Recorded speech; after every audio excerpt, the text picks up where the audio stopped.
அனைவருக்கும் வணக்கம். இதில் உருளையோட தொடர்புடைய பயிற்சி வினாக்களை பார்க்கலாம். ஒரு உருளை வடிவ பீப்பாயின் உயரம் 20 சென்டிமீட்டர் மற்றும் அடிப்புற ஆரம் 14 சென்டிமீட்டர் எனில் அதன் வலைபரப்பு மற்றும் மொத்த பரப்பை காண்க. மறுபடியும் சொல்கிறேன், இதற்கான வலைபரப்பு ஃபார்முலா பார்த்தீங்கன்னா 2πr/h.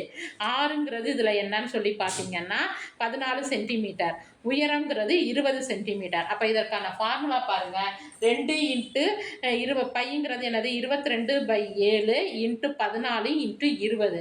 அப்போ 7ஐயும் 14ஐயும் சுருக்குனா எத்தனை வரும்? 2. அப்போ கீழே எடுத்து எழுதிக்கங்க. 2 இன்ட்டு 22 44 இன்ட்டு 2 இன்ட்டு 20. அப்போ 44 2 இன்ட்டு 2ங்கிறது 88 இன்ட்டு 20. அப்போ அதற்கான ஆன்சர் பார்த்தீங்கன்னா 1760 சென்டிமீட்டர். இதில் பார்த்தீங்கன்னா அடுத்து மொத்த புறப்பரப்பு அப்படிங்கிறத பார்க்க போகிறோம். 2πr, அதற்கான ஃபார்முலா என்னன்னு பார்த்தீங்கன்னா 2πr into h plus R. அப்போ அதை எடுத்து தனித்தனியாக எழுதிக்கங்க.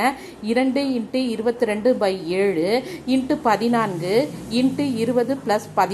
அப்போ இந்த பையில் இருக்கிற 7ஐயும் 14ஐயும் சிம்ப்ளிஃபை பண்ணால் என்ன வரும்? 2 கிடைக்கும். அப்போ 22 into 2 equal to 44 into 2.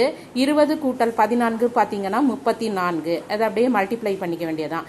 44 into 2 88 into 34. இதை பெருக்கணும்னா என்ன கிடைக்குன்னு பார்த்தீங்கன்னா 2992 சென்டிமீட்டர் ஸ்கொயர்டு. அடுத்து பார்த்தீங்கன்னா உருளையினுடைய இன்னொரு தொடர்புடைய ஒரு கணக்கு. உயரம் 2 மீட்டர் மற்றும் அடிப்பரப்பு 250 சதுர மீட்டர் கொண்ட ஒரு உருளையின் கன அளவை காண்க. இதில் நல்லா பார்த்துக்கங்க, அவங்க அடிப்பரப்பு கொடுத்துட்டாங்க, நல்லா பார்த்துக்கங்க, அதனுடைய கன அளவை காண்க அப்படிங்கிறாங்க. அப்போ அந்த வீங்கிறதுக்கான ஃபார்முலா அப்படிங்கிறது பார்த்தீங்கன்னா, கொள்ளளவுக்கான ஃபார்முலா பார்த்தீங்கன்னா πr²h. கன அளவுக்கான ஃபார்முலா பார்த்தீங்கன்னா அடிப்பரப்பு இன்ட்டு உயரம். இங்கே அவங்க என்ன கொடுத்துருக்குறாங்க? அடிப்பரப்பு கொடுத்துருக்குறாங்க.